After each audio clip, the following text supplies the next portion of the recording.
everyone to the opening day of the LEC Summer Split. In our next game, we'll see if Vitality can come back strong as they face off against Origen. Now, when we talk about Vitality, it might be easy to think back to the fact that they didn't get all that far in the playoffs, but overall, they had a really strong split, and they were actually in the number 2 position at the top of the table for most of the split. Yeah, they certainly were. And I think a lot of that came off the back of players like Cabochard and Jizuke honestly having great performances typically throughout the regular season. That did kind of dip off around week 8, week 9, the latter half of the split, and then they really crashed and burned coming into playoffs. Fnatic even choosing them over SK. To add insult to and I think injury. it's kind of a mix of issues here. Yamato came out, he said that this one's on me, the preparation, the internal things happening with the team that kind of let them down at the very end right there. And I also think it was in tandem with the bot lane in particular. Attila and Jack Troll not meeting expectations and really underperforming when it counted for their team. And I think if, Yamato has managed to refresh the team, get them on the right foot, and Jack Troll and Attila go back to their high highs, then suddenly Vitality become that very scary team that they were for 7 weeks of the LEC. And you talk about refreshment, we know that they did boot camp with RNG over in the LPL, and you've often said, Frost, that it's very easy to get scrims against the other LPL teams because they're just happy to play anyone, and we can see here, they said that this was a very successful and proactive time for them, and they're feeling very invigorated coming into the split. I've been in that facility. It is absolutely incredible, so huge shout out for Vitality to look for a boot camp like this and really try to make up ground that they felt they lost in summer. Now, the good news is you can get a lot of scrims in China. The bad news is I'm not sure the quality of scrims really matters sometimes because I've scrimmed over in China. Those teams just go hard. They go hard in the paint. They flash at like level 3, they try to all in all the time. So Vitality should definitely be on their toes and ready to play reactionary games. Yeah, we'll see. I do like the fact that Yamato and the team, they took that step proactively. They had those connections and they went to China to go through that kind of training boot camp because they knew it wasn't what they wanted out of spring, because Yamato came out and said, this is the year we get a title after that breakout year with our rookies. They're not there yet. There's a lot of positives. You mentioned it already. Cabochard probably coming off the best split of his career. Yeah, I mean, he was voted as second in terms of the MVP. Many were looking at him as being the primary carry for this squad and kind of turning their attention to, if they were going to have a good run at playoffs, this would be the man that they had to enable and play around to find success. What I think is really important, though, is a lot of Cabochard's numbers were boosted or inflated by the fact that he got Urgot virtually every single game. Like, Vitality were very quick to recognize how strong that champion was in the spring meta, and it's not really the same case anymore. And that's not to say that Cabochard can't grab the next big champion, but it's not as clear cut this time around. So I want to make sure that Cabochard is able to continue his stride with different tools and different weapons. Well, when push comes to shove, I expected a bit more from Vitality in spring. Of course, there were unforeseen circumstances, Jizuke not being able to play every single game and things like that. But I do want to see them take a bigger step forward in summer. What do you think they mainly have to work on? Well, that bot lane needs to be something that has to be fixed coming into this split because they were the main point of weakness that was often punished during the regular season. Well, they're up against Origen in their first game of the summer split, and for them, the spring split was a fantastic success. They returned to the league with a second place, a finals appearance where they eventually fell to G2 Esports, but for a brand new team, for a brand new organizational structure behind that team or that team name that we've known, I think that was an incredibly impressive first split. I don't think it gets better. The only way that gets better is if they actually won the LEC trophy, and everyone's going to remember the 0-6 that Origen had against G2, but G2 just went and won MSI, so I think we can forgive them from that. And if you're a fan of Origen, you should feel incredibly proud and incredibly excited to see what this organization has next. Yeah, it's also a fun event. Sorry to cut in, but the fact that they don't, you know what you're going to get, and you know that they are going to improve as the year goes on. I have nothing but applause for this team and organization because it felt like that they built the structure first and they relied on the kind of already fundamentals that they had after their success with teams like Astralis, and they kind of relied on this fundamental to develop what looked like the seeds to sprout beautiful flowers. And right now they have some very pretty flowers that are dominating the European scene. And after already securing second place, you have to hope that they can only go up from here. But who will be the most beautiful flower? Because I think that's what Origen really need. To me, this idea of being a chameleon, they can kind of pick where and when and how they're going to beat you because they can kind of change or carry their playstyle on a whim depending on who they're facing. And I want them to pick a crown jewel, if you will, or a beautiful flower in Vetti's words. And if that's Nuke Duck, if that's Patrick, if that's Alfari or Cold, just really dedicate some resources to it. Personally, I'd love to see Alfari pick up that mantle because I think right now he's a really good weak side top laner, and where he doesn't get a lot of resources, he really holds his own. But we know Alfari has that ceiling, that if you put the resources into him, he can be a superstar. It's very hard to predict what the teams are going to do. There have been a couple of changes in other teams as well. But if you look at the fact that they fell to G2, do you think this team is looking at it in terms of, well, we have to get so much better or we can never beat G2? Or is that not something they should focus on? I think they have a benchmark that they can work towards now, which means that they have very clear ideas of what they're lacking and what they can develop on, which I think only helps the team. But I definitely think that they are hungry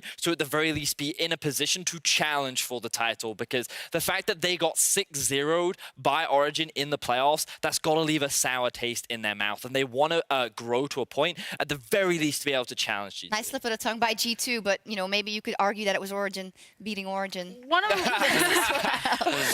my concerns for Origen is that it feels like you have such strong minds in this team and strong voices. You know, we've spoken a lot to Mithy. I think everyone really respects and reveres his intelligence on the scene, but with so many kind of subtle changes to the meta or different champions, it feels like sometimes it takes Origen a while to really find their pocket and how they want to play the game and where they're prioritizing. So I think they are a team, at least in spring, that showed that they were a bit slow to adapt to certain situations or adapt to certain patches. So between kind of the meta that's been established at MSI to these 3 patches to now starting, I don't know if Origen are going to hit the ground running or if it is going to take another warm-up period for them to really find their groove and agree, okay, this is what's strong right now. Yeah, we are still waiting for a minute to get on stage. There was a little issue, but with that, then let's preview the match at hand and the teams versus each other. Origen versus Vitality. Let's start with stylistically in the meta. How will these match up in these fast-paced games? Well, I'm hoping that Vitality do hit the ground running. I think that why they found so much success last split was because of their solo laners in Cabo and Jizuke, and I think that if they focus around them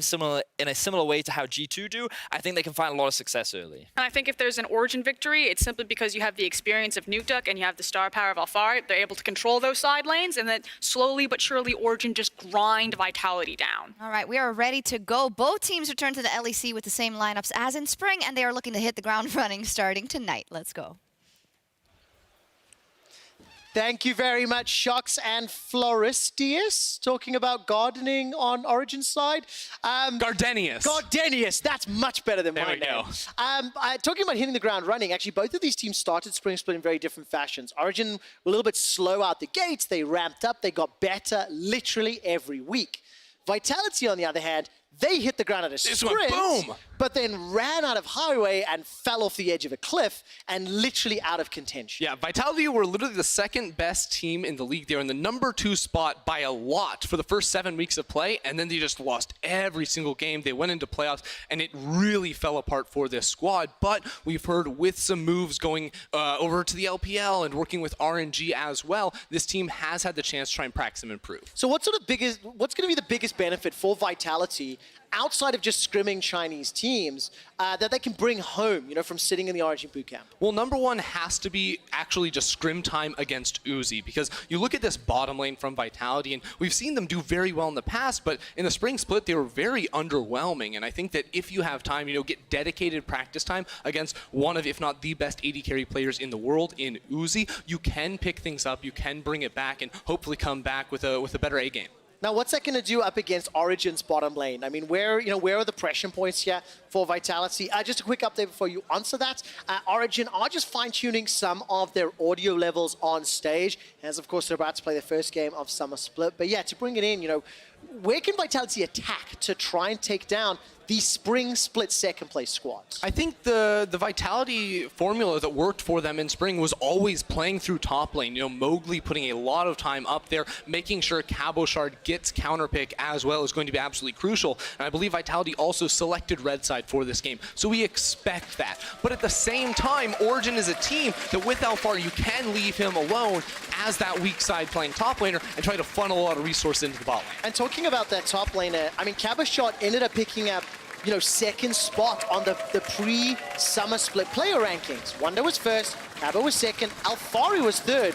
but they do very different things, don't they? Their style of playing and the way that their team plays around them is drastically different. So I want to see if the draft reflects that as well. Yeah, I mean, when you look at someone like Cabochard, you think very similar to Wonder, where he's playing lane-dominant champions. In a lot of ways, he actually performed as well or even better in some laning statistics up against Wonder, who went on to perform so well at MSI, whereas Alfari has always been the player, even when he was with Misfits, now with Origen as well. These teams have more of a focus on the other areas of the map, and he's comfortable taking a low-resource type top laner and just not giving up kills and trying to hold his own while not giving up much of an advantage. And of course, I mean, Origen as a team, they're sort of the jack of all trades type of squad. They have demonstrated they can play a variety of styles. They've demonstrated that they can, play different types of compositions as well. I want to see what this team has been able to digest and adapt from the MSI meta, as well as now these last 3 patches coming into Summer Split, and whether they've got any new tricks up their sleeve. Yeah, I think it's actually really cool to see how this team drafts and how that ends up affecting how they try to play out a game, because you have a player like Cold that can maybe go for something like a Rek'Sai or a Jarvan and play very aggressive early on, or maybe go more control and go back towards the Karthus. You have a mid laner in Nukeduck who can play a split push style or a team fight control mage style as well. You keep on going down, you even have a player like Mithy who's comfortable on pick supports or hard engage. All right, now let's turn our attention to Vitality. What do Origen do to unlock or defeat this style from Vitality, assuming they come in with that same strong solo lane focus that tends to end up in a bit of a 1-3-1 type of style with both Cabo and Jizuke, who love to play side lanes? Yeah, I mean, I think if you are Origen in this game, you take what you saw Vitality in the spring split, and that was their bottom lane sometimes going over aggressive. Instead of trying to match the fight in the top lane in that sort of 2v2, instead, you can try to rely on some of the oversteps we saw from players like Attila and Jackal in the past, and try to get, one of your up-and-comers, Patrick, really to snowball him ahead. All right, give me some champion picks now. Players are just about ready for draft. Second game of Summer Split here in the LEC. What are the priority bans? We saw some unique targeted ones. Is Yuumi blue side banned the entire time, by the way? I don't think so. I think so. One of the things about Yuumi is that she doesn't have a ton of terrible matchups, I don't think. You can pick hard engage against her and she will struggle, but we've seen in other regions around the world, you can definitely first pick this champion. And as long as you give jungle resources towards that bottom lane, you can try to avoid the hard engage bad matchups. And of course, we saw the Yuumi banned blue side first banned by G2, we can assume, because they've had less time to play with her or practice or get hands around it, potentially. Now let's see what happens in this game. Rise, Draven, Aatrox taken off the table. No Yuumi as of yet, but Draven 2 for 2. But of course it is the players that have excelled on that champion. Yeah, it's all the Draven mains. It's actually really interesting how in the LEC we have like 4 or 5 players that just love the Draven, even though it's not a super popular pick around the world. But it goes to show that here in the LEC, it's all about early game and lane dominant pressure. That's what makes this region so exciting, because it gets very explosive very early on. Cat in a hat, cat in a book, cat in the hat. Come on, don't ban Yuumi. Don't ban Yuumi. I really want to cast a Yuumi game. Vitality have 1 ban remaining. Silas was the final ban from Origen.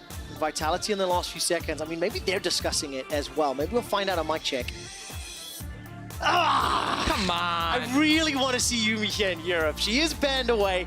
And that means now first pick to Origen. Yeah, and ooh, instantly going for the Sejuani. All right, this is a more control style jungler here for Cold that he's going to be picking up. And what I've seen when Sejuani's been locked in other regions, the likes of Camille mid lane is I knew you were gonna go there. In priority, because we discussed it. What would need to happen to lock Camille in if that happens? Well, it's an interesting one, because the Camille is all about controlling the river when you pair it up alongside a Sejuani. So I'm not sure. It really just depends if it's something that Origen have practiced and if it is something that they want to do. But I like this even more. At the end of the spring split, we saw Sona Taric in Rotterdam come into play. We never saw it split up, I don't think, and Origen are going to be the first team to do so as they lock it in alongside Tahm Kench. I have seen a Sona Tahm Kench played over in the LCK just a couple days ago. It's going to be Siva paired with Taric, and neither of the solo laners are locked in here yet. I actually think that Sona Taric, Sona TK game also had a Camille mid, if I recall correctly, but I would need to double check that. let's take a look at the bans and talk about those solo lanes because they both need to be locked in for both sides. Yeah, I think what Vitality need to be aiming for here is a very flexible option with their 4th pick right now, because if you do that on red side, you can, in theory, get 2 counter picks. You have the option once you see what Origen want to bring to the table to match up against that, and they're going to try and take away some of the very lane oppressive options at the moment, both sides actually, with the Nico as well as the Renekton being moved away. While we've got some time, tell me what Sona Tom Kench is going to do different to Sona Tarek, because I think we know Sona Tarek, but this is different. Yeah, it is. The idea here really comes down between these two supports, where Tarek is a level 6 type of champion that wants to use his ultimate as a delayed, very powerful team-wide defensive tool, whereas Tom Kench with his W can come online a little bit earlier for those defensive properties and try to, pull Sona out of bad situations, but it will not have the same team fight presence as a Tarek will. Got it. Earlier activation, slightly less bigger 5v5 power, so you're just trading power in different locations. Yeah, you also have the Tongue Lash too, so a lot of times we saw with the Tarek, he would be farming in that lane because Sona would be going for the Kleptomancy and the Spell Thieves as well. So Tom Kench rather can do sort of a similar thing with his Tongue Lash. All right, let's see how this works out. Of course, denying Tom Kench from Jackal. Not that he would have played it with Tarek locked in. Tarek, I'll switch to Tarek. Gangplank is going to be the final ban now, and Attila will need to lock in one champion for one of his solo lanes. We're anticipating that Olaf to go in Mowgli's hands. Once again, fits his playstyle as well as that of Vitality's, and they've got themselves some insurance in Siva if the game decides to go late. Jace found himself in the ban pool in game 1, and it's secured here, most likely for Cabo in the top lane. Yeah, very interesting to see Vitality go for the Jace again. Of course, Cabochard loves this champion, but their first 3 picks seemed like they were aiming much more for a team fight style where they sort of ran in towards you. Instead, now I'm thinking the Sivir Tarek should be playing a little more safely around the mid lane and setting up wave clear options, because what we expect now from Vitality is to pick a mid lane option with split push potential to play around those solo lanes, and you might get it. And exactly the case. Camille locked in with Sejuani. But how did you know? Not surprised. If anybody has watched LCK, or that's where I definitely found it out, this is something we're seeing a lot. But now, what do they pair with it? There's still a solo lane to lock in. I really hope they just put a top lane to mess with you. I'll be really disappointed. but we also saw Camille Fiora. That was a thing that we've seen a couple times. And if it's not going to be a little bit more engaged power in the Jarvan, expect that to land up obviously in Alfari's hands. There's a lot of go, go, go. A lot of team fight and AoE to back it up. Oh, absolutely. You've got a lot of circles or hexagons with the Camille as well. A giant rectangle too with Sona ult. So you have all the AoE to start off fights, and you have, that snap ability to try and catch people out before the Tarek ult can come down and protect you. I think that Vitality see maybe they need some answers to this hard engage 5v5, because the Azir with his Emperor's Divide has very strong self-peeling options trying to thwart that initial engage. But is it too slow? The amount of time, I think in my mind, I see Jarvan and Camille coming online versus the likes of an Azir. I have a little bit of fear in that matchup. So let's look at the team comps holistically and step back. What's your take? These are pretty wild here. Over on the side of Origen, I mean, the obvious, thing to point out is the Camille in the mid lane, but you have heavy team fight options. I think scaling into a side lane, Camille has very strong options as well, but you see so many melee champions next to a Sejuani. That means very strong early game ganking abilities, whereas with Vitality, you see 2 very strong early game champions towards the top side of the map. We should expect to see Mowgli play through Cabochard and get him ahead. All right, to unlock Cabo, he can unlock the Azir and the Sivir, and that's how you can unlock the win. It all sounds so easy when you put it that way, and it all sounds so easy. This is a very different type of team composition to what I was anticipating from Vitality. And we see both Andre and Yamato Cannon giving each other a hug as they are meeting for the first time in the Rift here in summer. This is going to be a good one. I'm really excited to see how these two teams clash here, especially with the Camille in the mid lane. I was wondering, is this just an LCK thing or will it be brought out here? Well, seems like Origen have been doing their homework and they came in prepared. I want to see the results of Vitality's boot camp over in China alongside RNG. And the finalist from the spring split, Origen. What can they bring to the table with a very LCK-flavored draft? It's Origen taking on Vitality.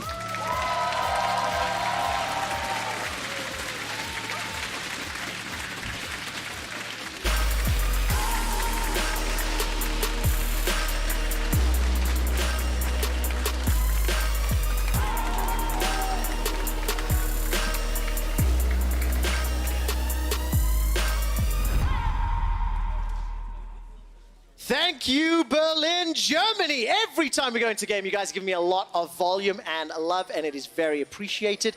And as soon as we're onto the Rift, Vitality are already heavily invading. They've moved 4 members all the way forward into the blue buff, but now they're split up. Nutek and Cold didn't quite see if they spot him on the way out. Yeah, this is something you'll see a lot with Olaf paired alongside a very strong top lane champion. You try to split the map early on and invoke vertical jungling. That's why you see this deep ward. But Origen, maybe they want to try to do something against it. It is very difficult, though, because Olaf at level 1 can reset his axes and duel just about anyone. Yeah. And that just makes it very difficult to win any of those fights, especially when you've got 2 supports at level 1. While they can Look what be they're powerful, doing, though. They're actually sitting their AD and support in mid lane for so long. They have teleport on Sona. They're really trying to force him away. All right, so really defending their jungle. Do you like this decision making? And of course, the cost is Attila is left alone in lane. He's going to get a couple autos and start shoving. But here's the thing. You're not actually losing anything because the lane should push into you. But look at this. This play from Attila is actually really smart, I think. Okay, maybe he's going to turn it around. But we used to see back in the day when lane swaps were popular, you would walk forward and try to pull the minion wave in towards the bush. And what this would do is you would get the minions on the enemy side to bunch up and focus fire your front line and push back into you. That's what I thought he was going to do. Instead, they end up just pushing it out and trying to put some more pressure down. I also anticipated Patrick and Mythy be a little slower to the bot lane, so actually they haven't missed any of the experience, and they're going to start farming up. Just one of those CS has been missed for now. Sona Tom Kinch, while it is a slightly different flavor to Sona Tarek, we've seen the Relic Shield. We anticipate Mythy to start picking up some of those CS using the charge as early as possible, but what's the tempo of this duo and when we expect them to start turning around the aggression? Look, it's going to be very slow for a long time, but not with Mowgli. He saw Cold pathing down towards the bottom side. I want to get our eyes back on him because he's forcing Cold away from the red buff. Both junglers do have Smite, and both bot lanes are coming, but look, Jacktroll and Attila have hit level 2. Mythy and Patrick have not done that. No, definitely not. So that small advantage in pushing the wave maybe does give them that temporary advantage. By the way, Cold's pretty low. He's going to get the smite onto the Krug. So now Mowgli's coming in. Undertow's available. Big exchange at the moment, fighting inside the Krug camp. Patrick's coming back. Mowgli, what is this decision? He's going to flash over the wall. Eats a power cord on the way out, and that was absolutely not worth it. Yeah, I mean, I really liked Mowgli's decision-making for a while there, and then as soon as he goes in towards the Krug camp and sees Cold get that, you just gotta leave, man, because there's nothing else left for you there. Mythy and Patrick had hit level 2, the mid lane wasn't being pushed in as hard, so ends up forcing away his flash and will cost him later on. Yeah, it really did. As we flash to the top lane, Cabo Shard goes into hammer form, jumps to the skies, puts the hammer down on Alfari and shoves him in. Small CS advantage as Alfari is catching a very large minion wave underneath his tower. And as it stands, even start, but it was Vitality making the first proactive moves, and again Cabo stepping forward, popping the Scryer's Bloom and just getting some additional vision. Yeah, you know, Cabochard does have priority in this lane, but he went for a very interesting rune choice. Now, I was trying to check and see, are people taking Unsealed Spellbook on Jace? I really haven't been able to. You know, there's a lot of Kleptomancy, Summon Area in the top lane if you want to harass against some of these melee matchups, as Mowgli forces Cold away and will get that Scuttle Crab, but this is either a mistake from him or a very different idea, and what the Spellbook would allow you to do is switch over to something like an Ignite if you do want to have kill pressure around certain thresholds. So if Mowgli did want to set up for a gank in the next few minutes, you know, Cabochard could switch that TP over to Ignite and have a little bit more all-in performance. I actually quite like that because Cabochard is sort of the tip of the spear when you think of Vitality. It's sort of him or Jizuke that tends to be the defining member of their wins. So if you add that additional versatility to arguably your best player, and then on a champion that can define the early to mid game, you know, it can work, assuming that was the reasons for it. As we catch comes down bottom, Mythy and Patrick being shoved in. Yeah, they are, and this is what you expect in the matchup with Sivir just pushing in and Patrick just trying to pick up as much Kleptomancy procs as he possibly can. Now, I do think it's worth bringing up the mid lane matchup because we talked a little bit in Champ Select about this Camille in the mid lane, but not actually in this game. And what you'll see a lot from Camille is pre-first base, you get pushed in, especially by any sort of ranged champion like this Azir. That would happen. As soon as that first base comes in, especially once you get the Tiamat, you can all of a sudden start pushing in this mid lane. And why Camille has such a high impact in games as a mid laner is because her early game scrapping and skirmishing is very powerful. It means you have a very high ability to find these 2v2s and control the river and try to fight for crabs. Oh, Mowgli's got no flash, remember. He's going to get jumped on. He's going to get caught.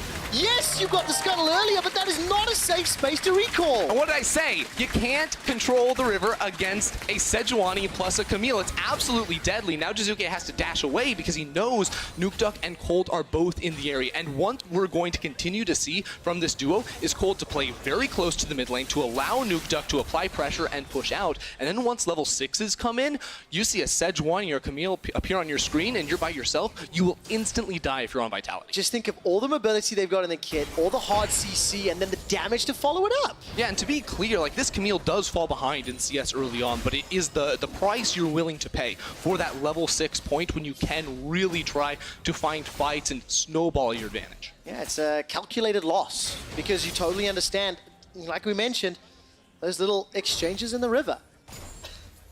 So Jizuke now will have Mowgli pop up behind him, and he has built up a 17 CS lead. Nukeduck could be able to farm himself under the tower now. But Origen, as it stands, they were gifted that kill. They were gifted the flash from Mowgli earlier. And despite Mowgli power farming, I have to question the decision making.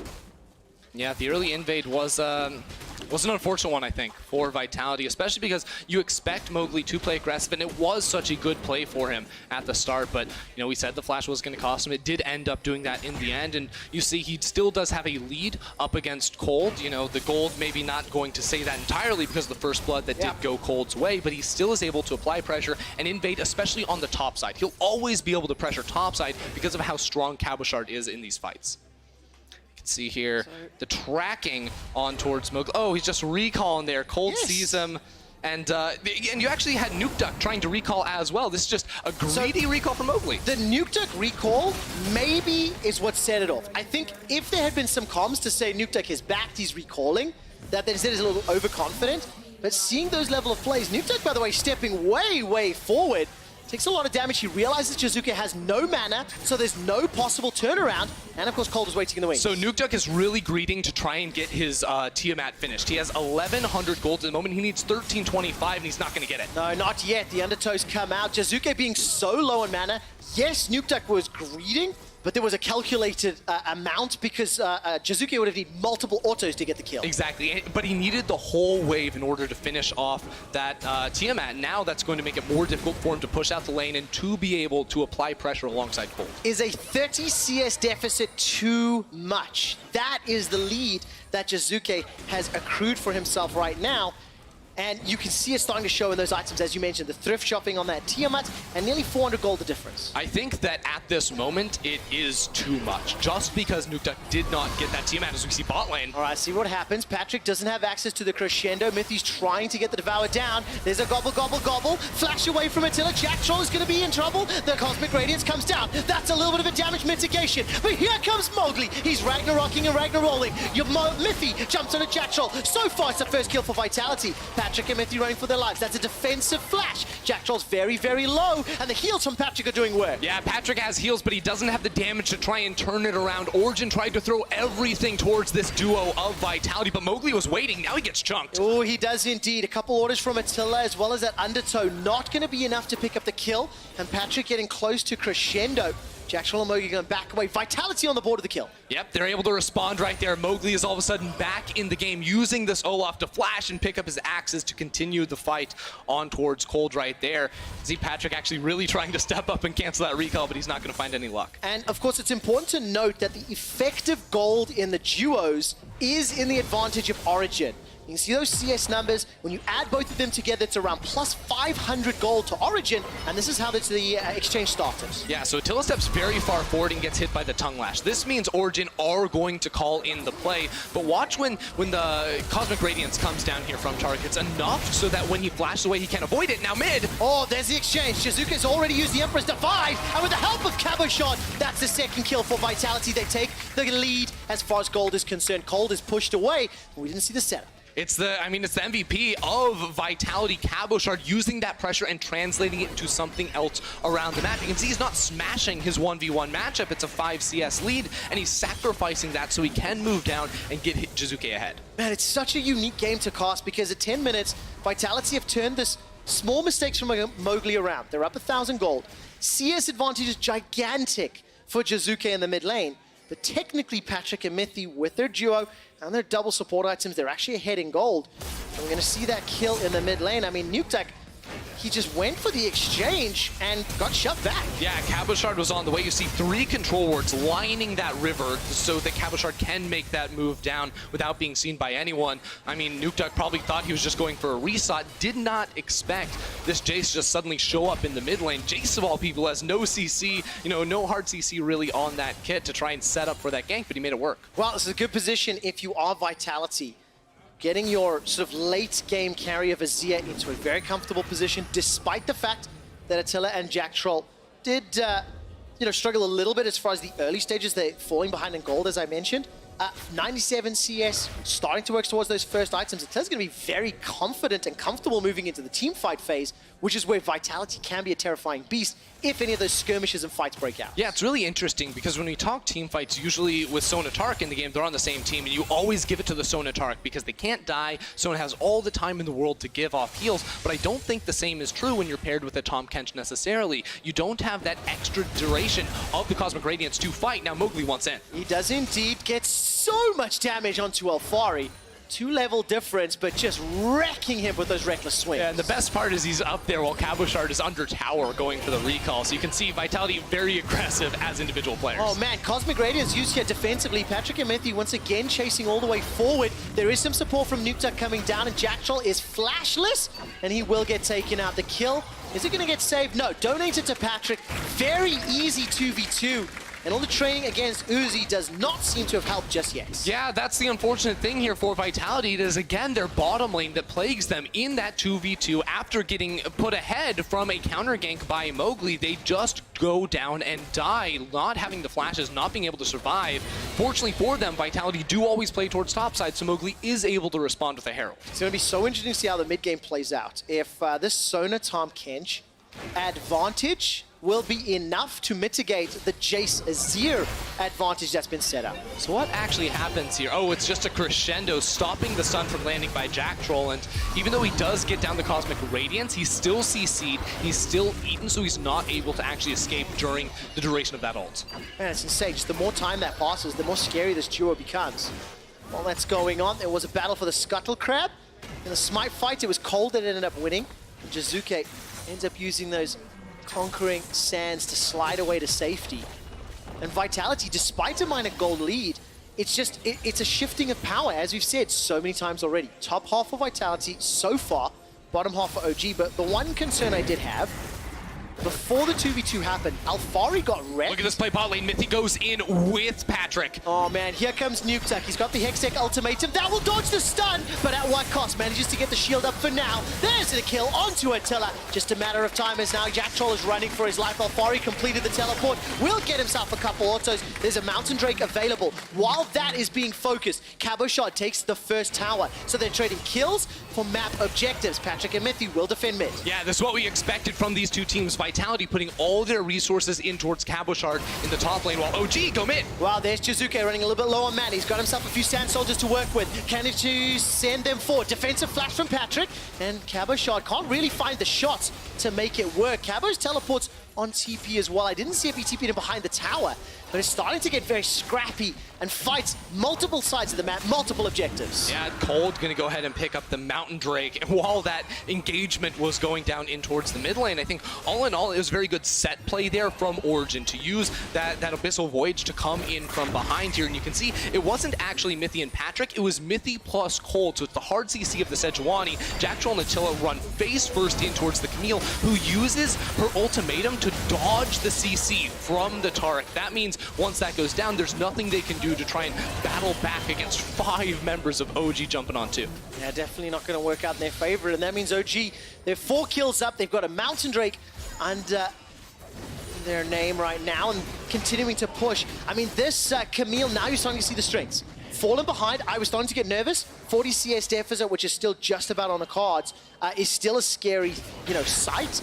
But the impact in those smaller skirmishes when backed up by Sona and Tahm Kench is really, really powerful. Yeah, the thing I am a little concerned about for Origen is that they don't have much range when it comes to their team fight damage later on. They have a Sona, and that's just about it. So I think mid-game fights are where they really want to try and play explosively and use this hard engage to find, split fights and maybe single out some individual members. But the later we go into this game, the more worried I think for them. All right, let's see if it's going to be more worrying for for Origen or not. Mowgli's going to get caught by the tongue lash, uses the ultimate to try to escape. Teleport starting to be channeled. Jizuke should be arriving shortly. Emperor's Divide is just about available. Gets caught by the Anything can happen.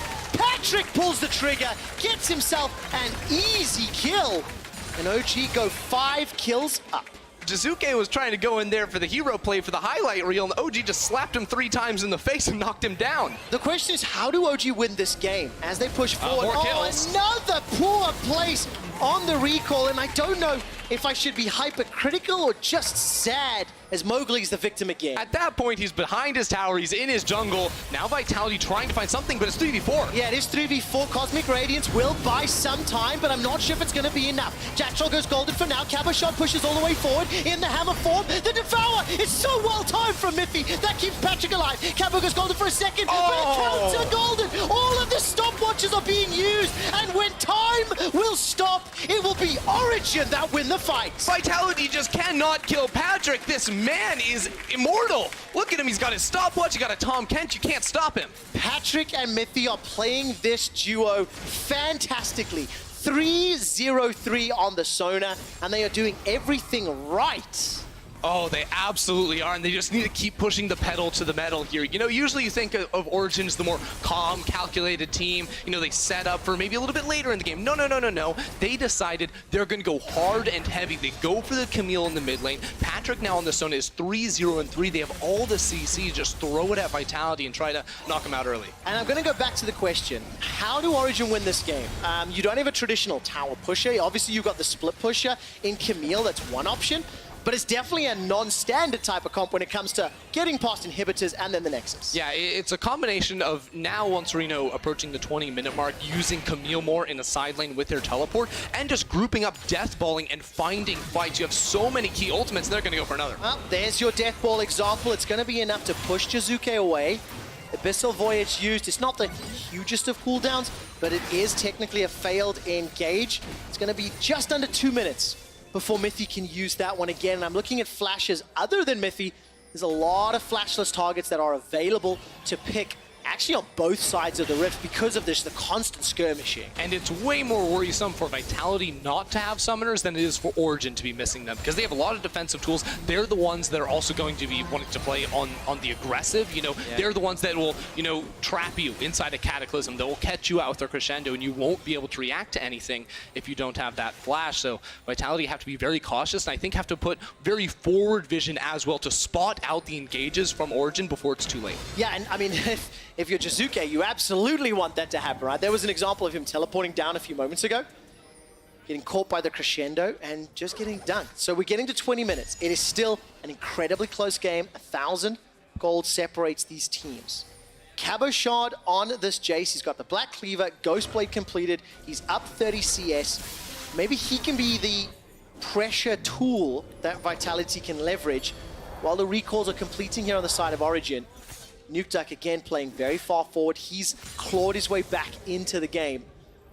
And once this game wraps up, we'll see Rogue versus Misfits. Yeah, I think now looking at Vitality, you know, they are not down that much. It's only about 800 gold, and this is a team that I don't think likes to sit on their hands. They don't like to take things slowly necessarily, especially when a team starts to beat them just a little bit. So when we see Origen trying to group up and force 5v5s, I almost half expect Vitality to try and do the same, to try to match them, which, you know, wouldn't end up benefiting them in a game like this with a composition like this until they can get a few more items to come online. Because, you know, later on, you know, 2-3 items here on the Sivir and the Azir especially, they're going to be able to do a lot of damage from range that Origen will not be able to match. Yeah, and I guess if the sort of wombo of Cataclysm, Hextech Ultimatum, Crescendo, if that doesn't find targets, the consistent damage from Azir, Sivir, Jace is going to be very, very hard to deal with. Now, admittedly, every time Origen have pulled the trigger, they found the kills. So, all credit to them. This tower secured by Nukeduck will even it up at 2 towers apiece. While that was happening, Vitality secured themselves that Cloud Drake.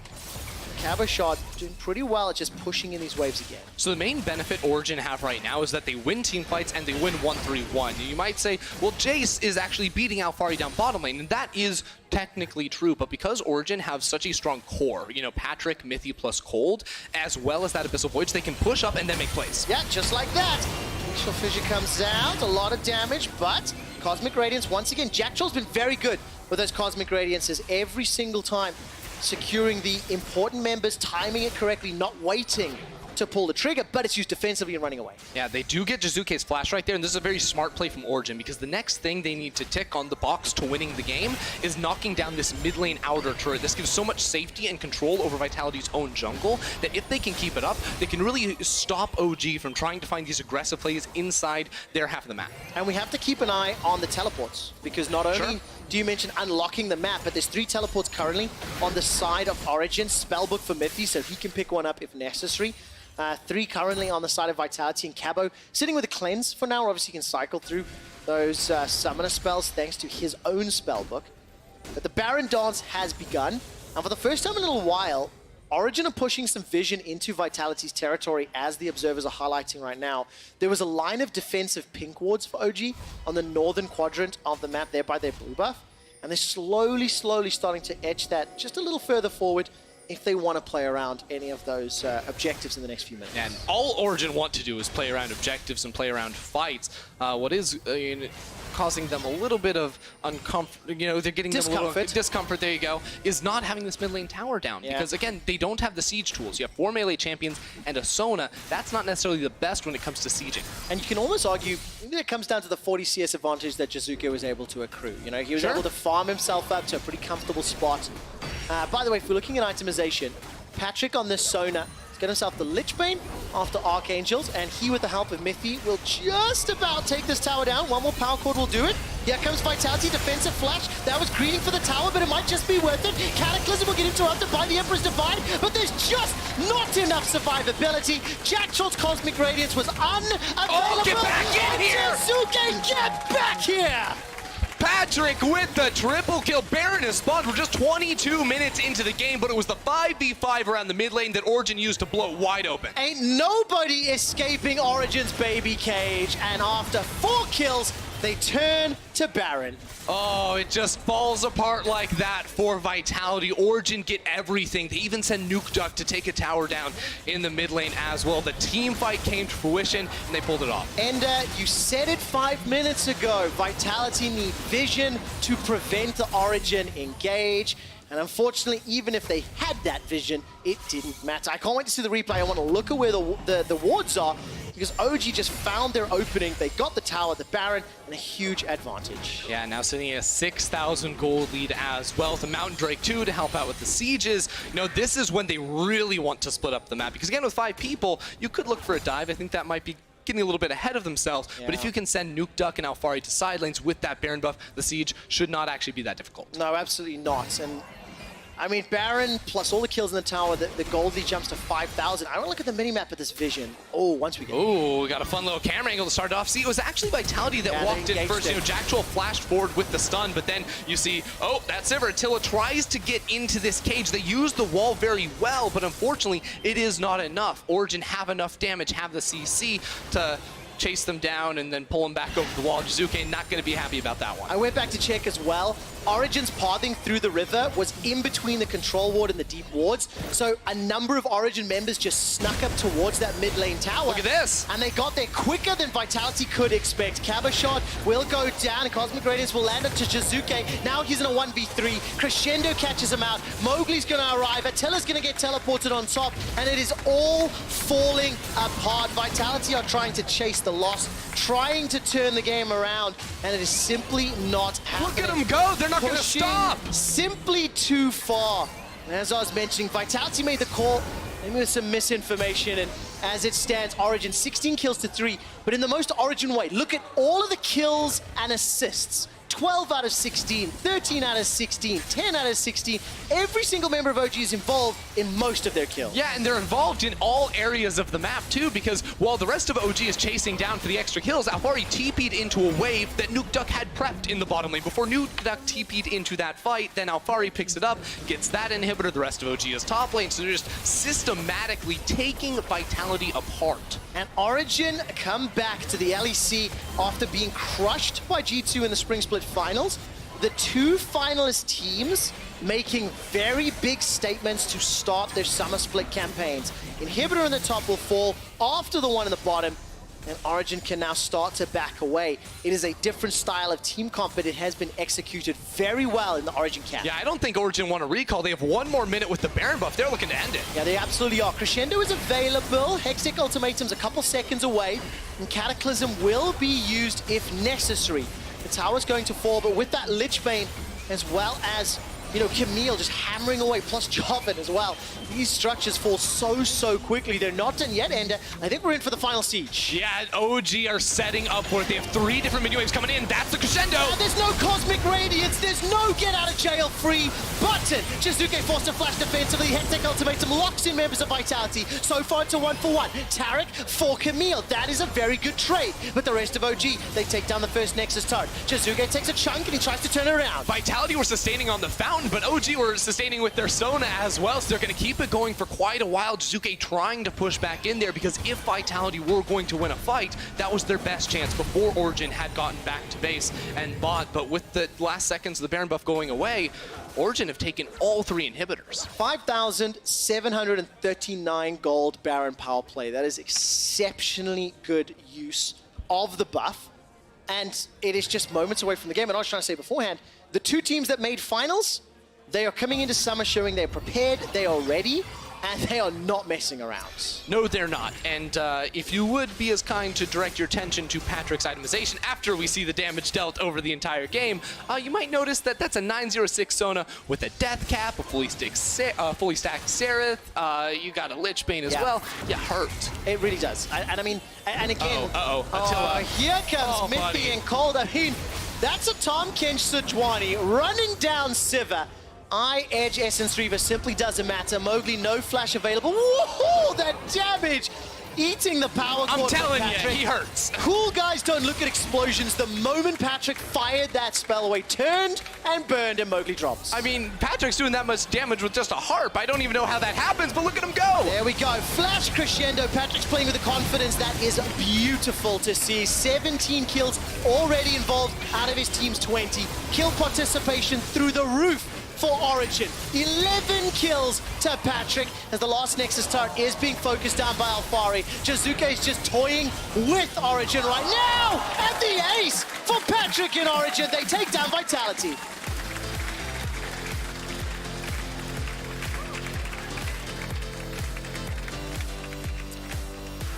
Extremely impressive performance from the bot lane of OG. After hearing Mithy talking in the preseason videos about refinding his energy for the split and seeing the 2 of them play a very unique new bottom lane. They played it so well. Yeah, I mean, when you remember back to when they played against Fnatic and G2 back in Rotterdam, they had all the answers to the Sona-Terra combination. This time, even though it wasn't a new champion necessarily, they were willing to split it up. So the practice has definitely paid off for this team, and it is not a slow start like they did in spring. They are right out of the gates. Yeah, right at the gates, new comp, confident play. And that is, again, a strong statement. Now, let's not discount the fact that there was some questionable decisions on the side of Vitality. Mowgli, in particular in the early game. Some of the engages in the mid game trying to avoid getting, shut out. I say it's like chasing the loss. When you are losing, you want to just try to get away from it, try to push it out and force fight it at backfiring. It didn't work in that Vitality style. It's still showing through. It just didn't work today. Yeah, and I think we saw some of the same problems from Vitality from the spring split. Bottom lane, after getting that first kill handed over to them from Mowgli, they died in the 2v2 because they didn't have their flashes up and they stepped too far forward. So there are these same issues that we were hoping were going to be fixed coming to the season, and it's clear they need some more work before they can be, the second best team in the league like they were for so much of the regular season. I agree him completely, and we just saw scenes on stage right there as Andre, the coach for Origen, just greeting several members of Vitality. Of course, he used to coach several members of Vitality, so having a chat and ushering them off stage. Vitality, not the statement, not the game they wanted to make. We got Shizuke and Andre, as you mentioned. But all credit to Origen. This was them, this was their game, they took control.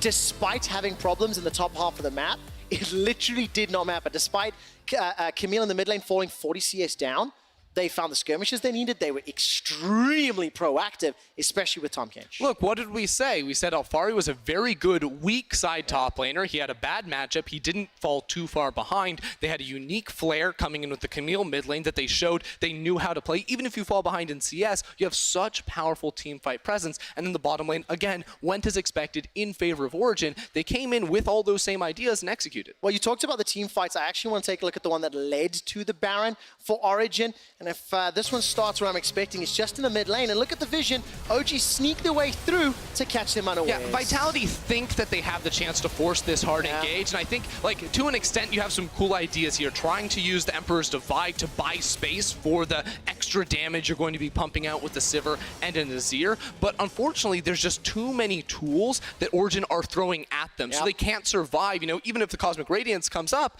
and they're invulnerable, there's still 3 more high-impact ults that will follow it. I absolutely love seeing Jizuke getting bounced back because of the Hextech ultimatum, of course. He was flying over the wall and just cannot get away from it.